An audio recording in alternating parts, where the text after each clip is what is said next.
মনটা অনেক দিন ধরে সয়াবিন সয়াবিন করছে। আবার এইদিকে দেখুন হাতের কি অবস্থা, ব্যথা পেয়েছি তো, হাতের উপরে নিচে রক্ত জমে গেছে। ব্যথা পেয়েছি তো কি, চলুন তবে কিছু জুগাড় লাগানো যাক। নমস্কার, সবাই কেমন আছেন? আশা করি সবাই খুব ভালো আছেন। আমিও ভালো আছি। আমি পিয়ালি। আমার নতুন একটি ভিডিওতে আপনাদের সবাইকে স্বাগত।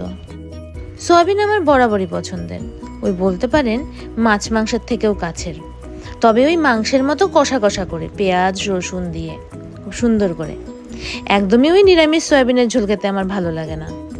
আর সেখান থেকেই আমার আইডিয়া এলো, কেননা আজকে সয়াবিনটা মাংসের মতো করে মেখে ম্যারিনেশন করে রেখে তারপর একদম রান্না করা যাক। আর যেই ভাবনা সেই কাজ। আমি একটা কড়াইতে আলু, পেঁয়াজ, টমেটো, কাঁচা লঙ্কা, আদা বাটা, জিরে বাটা, তারপর ওই রসুন, বেশি করে রসুনটা দিয়েছি, আমি রসুনটা খেতে খুব ভালোবাসি, দিয়ে একসঙ্গে সেদ্ধ করে রাখা সয়াবিন দিয়ে ভালো করে তেল দিয়ে মেখে 10 মিনিটের মতো ম্যারিনেশন করে রেখে দিয়েছিলাম। মিনিট 10 পর এই কড়াইতেই সয়াবিনগুলো ডুবে যাবে এই পরিমাণ জল দিয়ে গ্যাসের আঁচটাকে স্টিম করে সেখানে ঢেকে কড়াইটাকে বসিয়ে রেখেছিলাম। এরপর আর কিছুই করিনি। 20 থেকে 25 মিনিট পর ঢাকনা খুলে হালকা হাতে নেড়ে দেখলাম সয়াবিনটা খুব সুন্দর গন্ধ ছেড়েছে এবং রান্নাটাও প্রায় হয়েই গেছে।